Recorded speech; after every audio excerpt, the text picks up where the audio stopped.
Okay, Chuck, in Kentucky, I got your Washington all set for you, so I'm not gonna take up too much time on this video, but there's your Washington right there. I got your fans rocking and rolling. I'm gonna put it back to the default setting now, but I just wanted to make sure that they were running good and everything, and they are. They've cooled the radio down quite quickly. It was at like 100 and some degrees Fahrenheit just a minute or two ago. So when the fans are on, they definitely do their job and they do it well. So I'm going to turn it back to 50. You can find a good level when you talk on the radio, you know, where it might work best for you.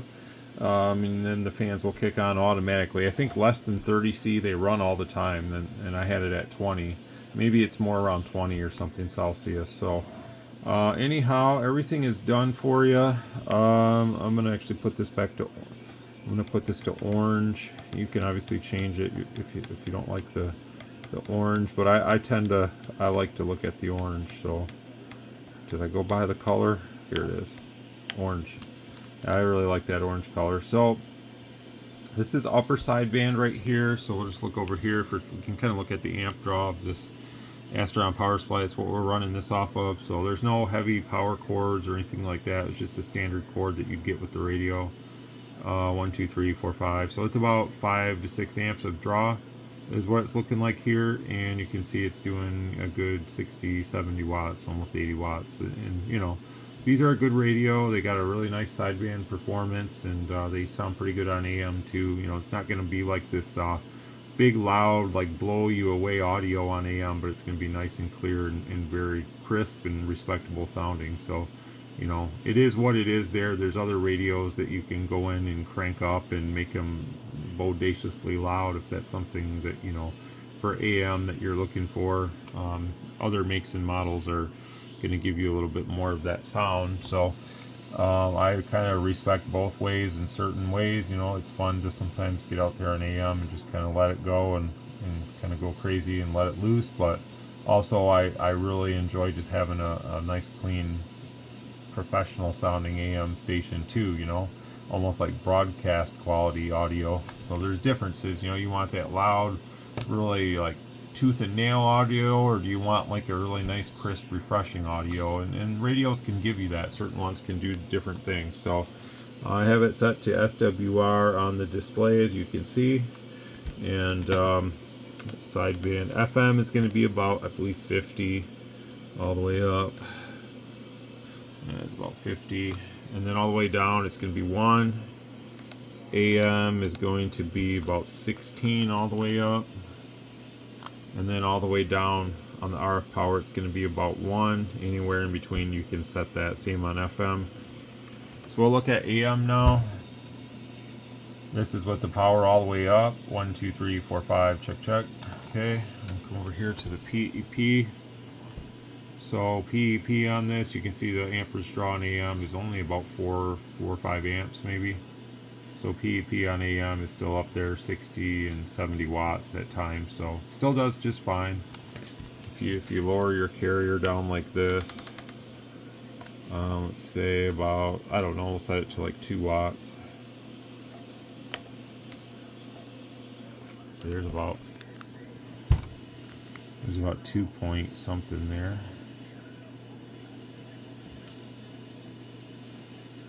Pretty much as good as we can get there on our impedance on the dummy load. So that's where we should do all of our power measurements, is on a dummy load, not over the air, not on an antenna, because you know sometimes antennas are not perfectly 50 ohm depending on, you know, how you adjusted your antenna and all that good stuff. So definitely when you were checking power, we should do it on a dummy load like I'm doing now. So it makes a big difference because you're going to see more accuracy. And that's what the radio does with the power all the way down on AM. So it doesn't do bad, you know. I mean, it's got a little bit of performance there. So let's see, what else can I show you really quick? I guess the only thing left to really show is the receiver. I'm going to send President the email today for the Digimic that you requested, so you will get a free Digimic. Let me grab one of these QSL cards. I'll send a QSL card. I do apologize if I sent out some shipments earlier this week that didn't have these. it's getting used to this, and I will run out eventually too. So it's just getting used to having them, and then when they're gone, I'm going to try to get some more. But I need to, make sure I remember to include these, and I put these in with the radio in the box. So if I run out and I don't have any more, then that will be the case then. But I'm not charging for these or anything. So when I have them, I'll gladly send them with the radio orders and stuff like that. So I'll just hook this up and we'll show the receiver, and then we'll get this one done. Oh, here's the transmit frequency too. I forgot to show that. So there you go. Well, the scope isn't showing any accurate information. I have the trigger function on right now. So 1, 2, 3. We can look at the scope here, I guess, when we modulate really quick if we want to. Oh, it doesn't. I guess I got to plug it back in. We're not going to see a whole lot of anything exciting here, but this is what it looks like. Whoops. 1, 2, 3, 1, 2, 3, check, check, hello, 1, 2, 1, 2, 1, 2, check, check, check, hello. So there's nothing really great to see there, but the radio's doing good. And 1, 2, 3, 1, 2, 3. Let me just put the test tone in really quick on AM since I'm here before I disconnect the dummy load, just so that we can see what it looks like.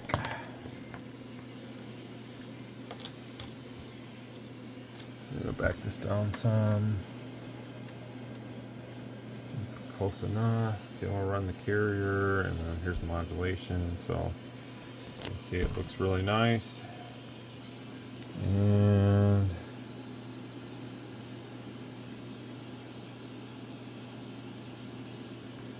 trigger on that.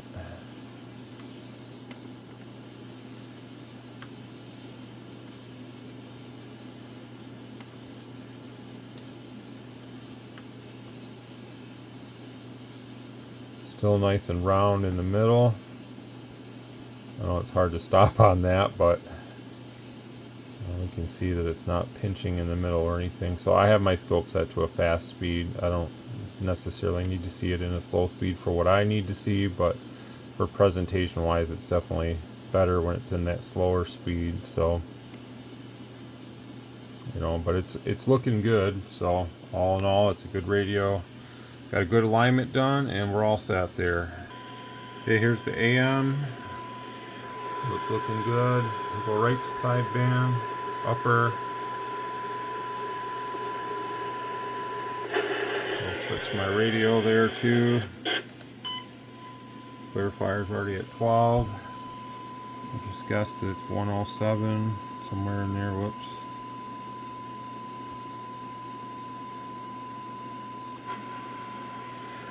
Actually, it's a little bit better than that, which I kind of figured it would be. Let me adjust that squelch off. The squelch was up. There you go there. And there's that. So, okay, Chuck, well, appreciate it. I'm going to ship this UPS for you like you requested. It will get there faster that way for sure. And I'll send you the difference via a payment request. Appreciate it. And 73, hope you enjoy it.